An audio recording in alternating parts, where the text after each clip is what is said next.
Tom Parker Bowles was just physically, forcibly removed from the premier front row of the royal box at Ascot by a team of elite security personnel.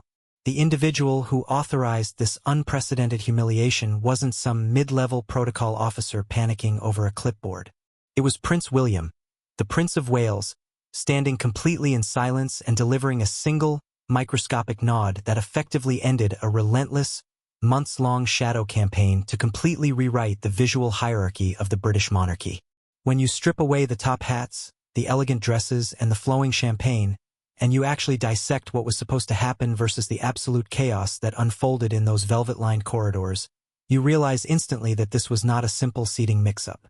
This was a highly calculated, aggressive attempt to violently parachute the Queen Consort's civilian son into a premier constitutional position he had absolutely zero legal right to occupy. That grand dynastic scheme completely and spectacularly disintegrated into dust the absolute second someone with actual royal authority simply refused to blink. But to understand how we got to this explosive moment, we have to look at the battlefield itself. The sacred geometry of the royal box at Ascot is something the public rarely understands. The front row of that specific enclosure is not just a collection of really expensive seats with a great view of the finish line. It is a physical, undeniable manifestation of the British line of succession and the living embodiment of state authority. Every single inch of that seating arrangement is agonizingly calibrated weeks in advance by the master of the household's office. These are not casual, last-minute decisions made over a cup of tea. They are binding institutional statements communicating to the entire planet exactly who carries the crushing constitutional burden of the crown. On this particular afternoon, those highly coveted positions had been strictly allocated to the working members of the king's immediate family, the individuals who share his generational burden of duty. We are talking about the Duke and Duchess of Edinburgh, alongside the fiercely loyal Duke and Duchess of Gloucester. These are people who have dedicated literal decades of flawless, uncomplaining, scandal-free service to the British state. They do not clock in for occasional photo opportunities. They have given their entire adult lives to the grinding machinery of institutional duty. Try to imagine the absolute, paralyzing disbelief rippling through the ranks of major generals and senior courtiers as they watch Tom Parker Bowles casually stroll into that front row with a sprawling entourage of extended civilian family members, explicitly displacing the senior blood royals of King Charles's own generation. He was physically attempting to seize chairs assigned to people whose lives belong to the state. That level of disruption does not happen by accident. But the terrifying truth is that the calculation didn't even originate with Tom himself.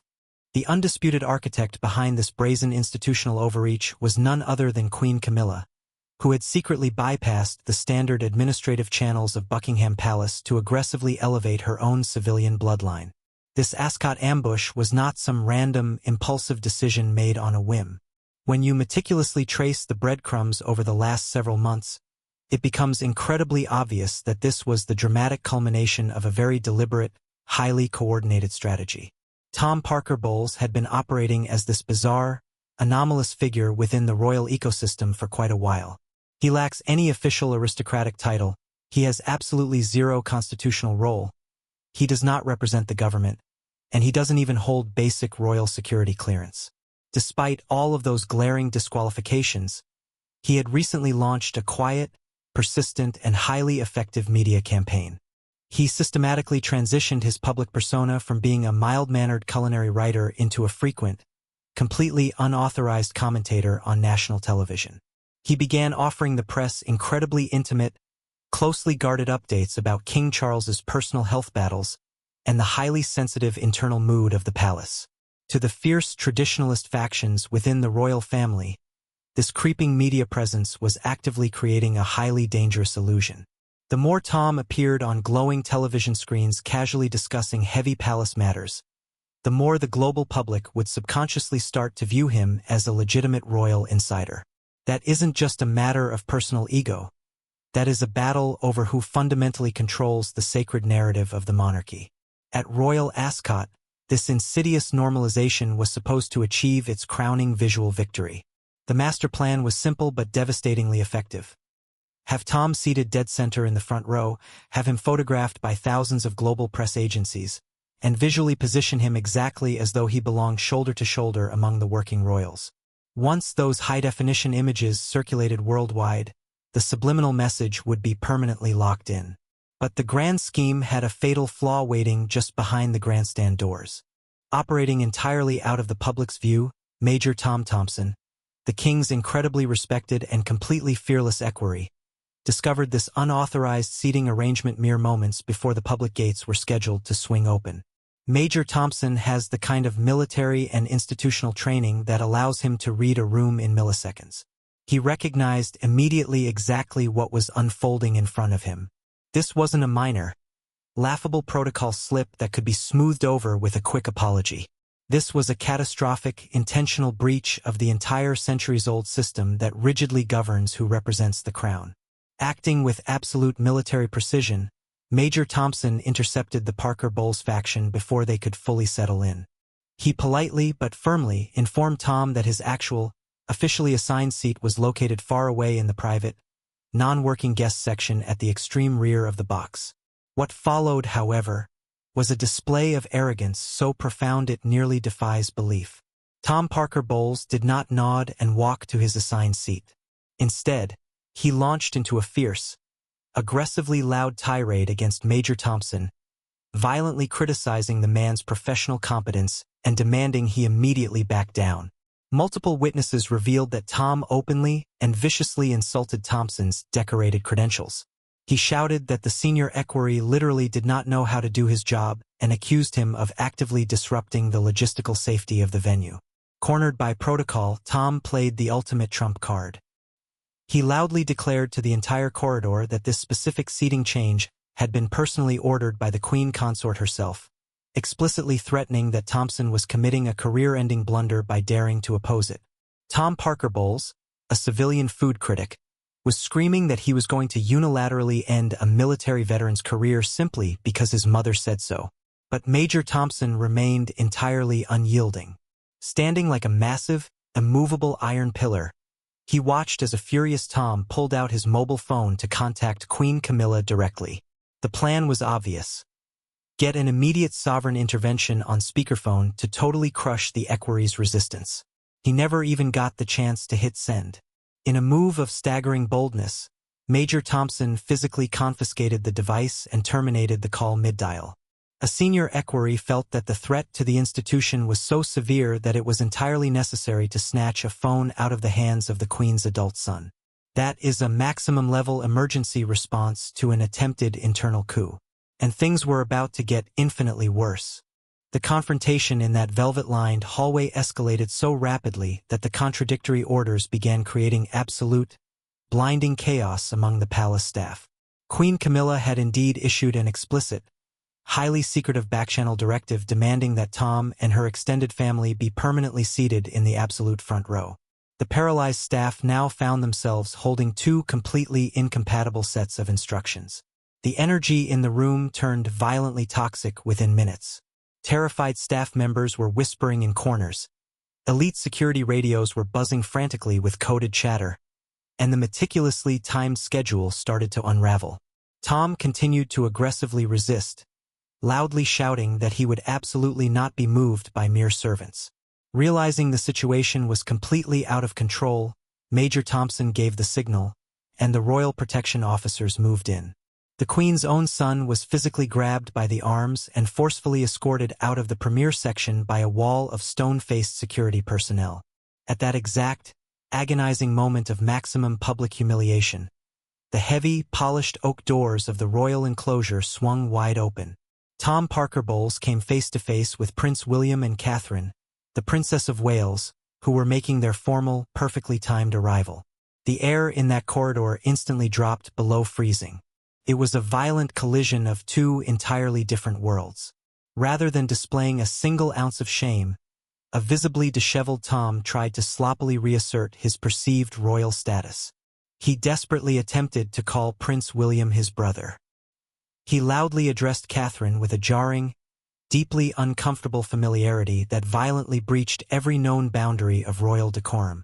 He then aggressively complained directly to William, whining that the elite security team and Major Thompson clearly didn't know how to look at the face of the master.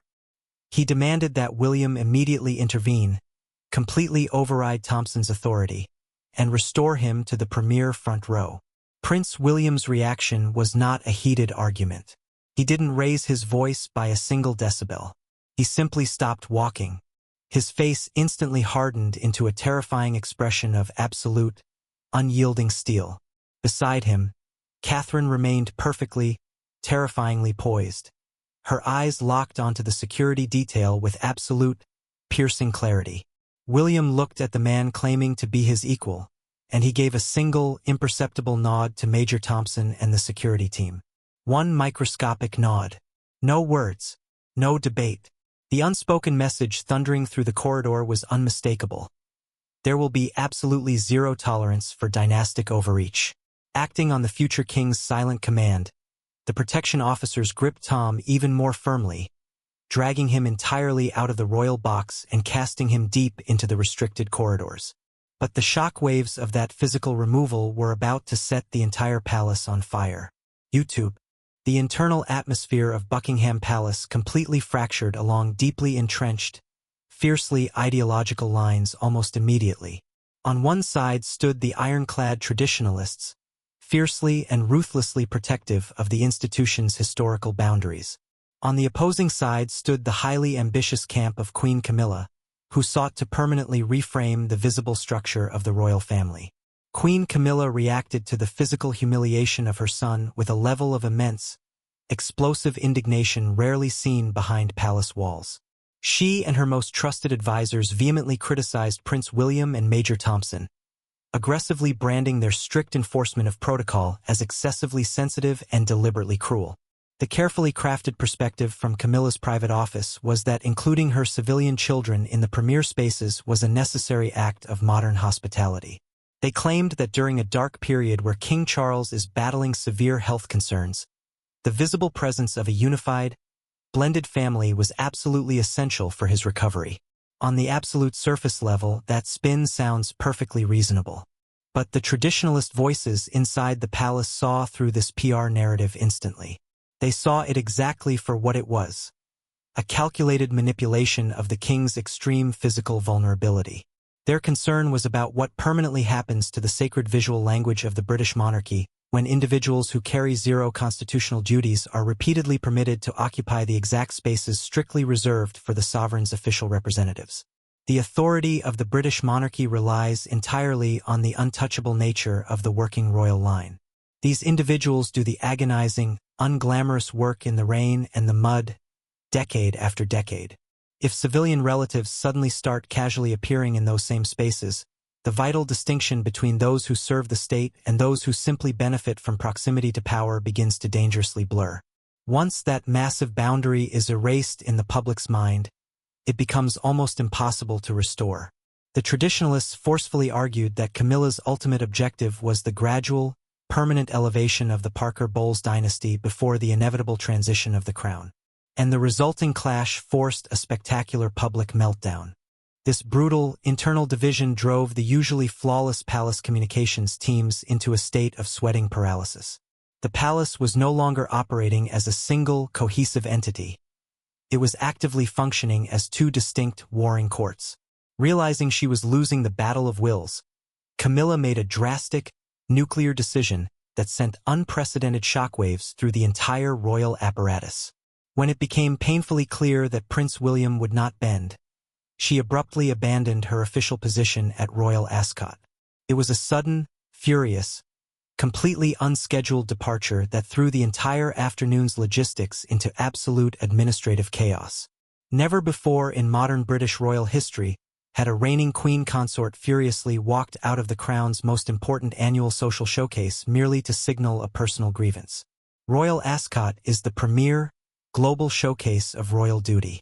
By suddenly storming out, Camilla effectively withdrew her presence from official state proceedings, violently exposing the profound, bitter internal civil war to tens of thousands of spectators and the razor-sharp eyes of the global press corps.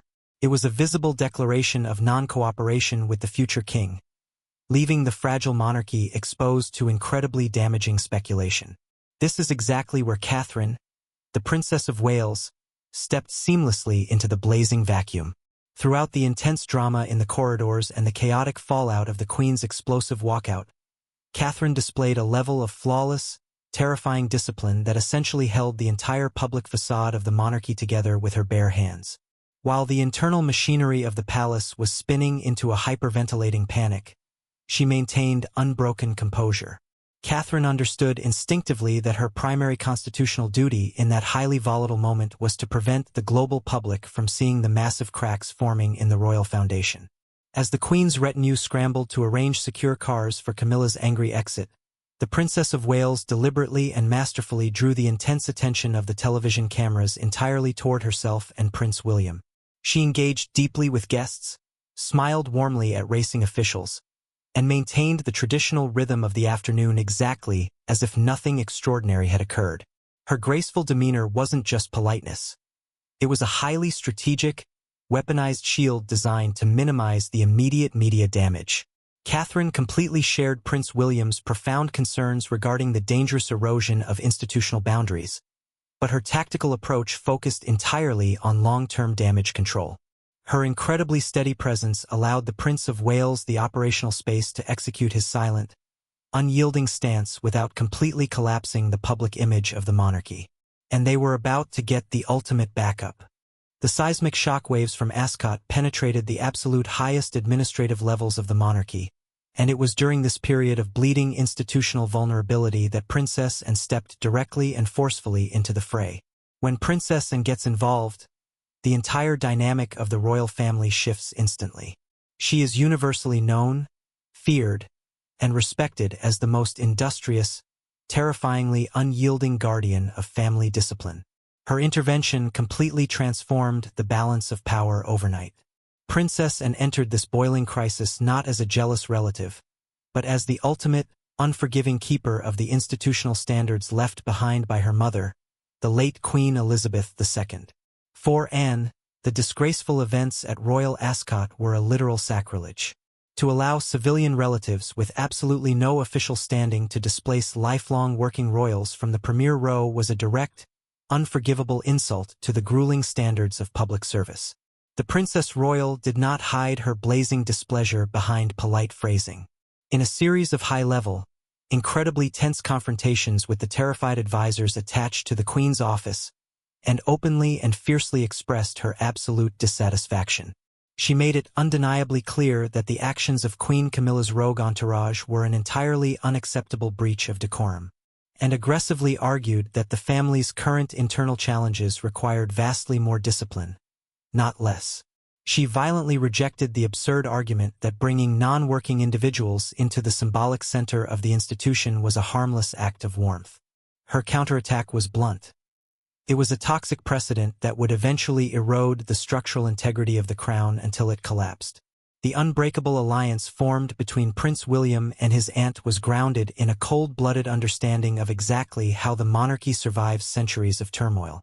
Both inherently believed that the survival of the throne depended entirely on maintaining an impenetrable distinction between those who serve the state and those who merely enjoy the privileges of proximity. With and throwing her immense moral authority directly behind William's cause, the traditionalist faction possessed an overwhelming advantage that the Queen's scrambling advisors could no longer ignore. Anne's brutal intervention permanently brought an end to the administrative chaos, sending a crystal-clear signal to every courtier that the rules governing the public presentation of the monarchy were completely non-negotiable. But the king still had the final word. Faced with this highly coordinated internal rebellion and the terrifyingly united front of Prince William and Princess Anne, King Charles III was finally forced to take decisive, history-altering action. The ailing monarch realized that his desperate efforts to maintain absolute neutrality between his beloved wife and his heir were simply no longer sustainable. The humiliating physical removal of her son had completely transformed a private dispute into a massive institutional crisis. The cornerstone of the king's forced response was the formal introduction of the slimmed-down mandate, a deeply uncompromising administrative policy that codified royal appearances with absolute clarity. This binding decree explicitly stated that only official working royals are legally permitted to occupy the core symbolic spaces of the monarchy. Under this iron rule, Premier locations such as the central rows of the Royal Box and the iconic balcony of Buckingham Palace are strictly reserved for the working core of the family. This mandate effectively dismantled Camilla's long-term strategy of gradual integration, ensuring that her civilian relatives would never again be permitted to displace the sworn representatives of the crown. In tandem with this massive structural reorganization, the king directed highly punitive measures directly toward Tom Parker Bowles to completely curtail his rogue role as a palace spokesperson. The new royal orders imposed an absolute restriction on Tom's media access, legally forbidding him from discussing any aspects of royal health, palace logistics, or institutional policy on any public platforms ever again. This harsh intervention violently reinforced the thick boundary between the royal institution and the Queen's private family. Furthermore, the king implemented a rigorous new approval process for all future royal guest lists. This sweeping decree mandated that the office of Queen Camilla must formally submit all proposed invitations for non-royal family members directly to the office of the Prince of Wales for final review and formal consent well in advance of any institutional event. This policy change represented a massive, tectonic shift in power, effectively granting Prince William a permanent, absolute veto over the presence of the Parker Bowles family at all official state functions. Any future attempts at dynastic overreach would be immediately intercepted and destroyed by the future monarch before causing any public embarrassment. To perfect this realignment, King Charles significantly elevated the official authority of Princess and, expanding her administrative oversight over the strict management of royal protocols. By publicly designating the Princess Royal as his most trusted senior advisor, the king subtly but undeniably diminished the political weight of the Queen's inner circle. The profound, earth-shaking aftershocks of this crisis have made one terrifying reality undeniably clear to every single person operating within the apparatus of the British monarchy. The transition of power toward the eventual reign of King William V is no longer a distant, theoretical projection. In incredibly practical terms, a de facto shadow regency has already begun to take total shape behind the ancient scenes of the House of Windsor. Prince William is absolutely no longer merely preparing to inherit the throne. He is already actively, ruthlessly, and systematically executing the structural authority of the crown. The swift, brutal resolution of the conflict over the Royal Box demonstrated exactly that the Prince of Wales has successfully consolidated his iron grip on the administrative levers of the institution much earlier than anyone had anticipated. By forcing a massive structural retreat from Queen Camilla and her highly ambitious entourage, William has signaled to the entire establishment that his upcoming court will be defined by an unyielding dedication to institutional discipline. There will be absolutely no room for soft sentimentality, zero tolerance for blurred lines, and no allowances made for extended civilian networks seeking to capitalize on the immense prestige of the sovereign. His approach treats the monarchy as a highly sacred, heavily guarded public trust, rather than an elastic family enterprise. The Battle of Royal Ascot was never just an embarrassing domestic squabble. It was a profound, historic turning point that defined the absolute boundaries of royal power for generations to come. The massive message sent from the corridors of the royal enclosure is absolute and undeniable. The dawn of the William era has already arrived, and it is defined by an uncompromising commitment to the crown, an iron defense of the historical line of succession, and a total willingness to sever personal ties to protect the ultimate sanctity of the British throne.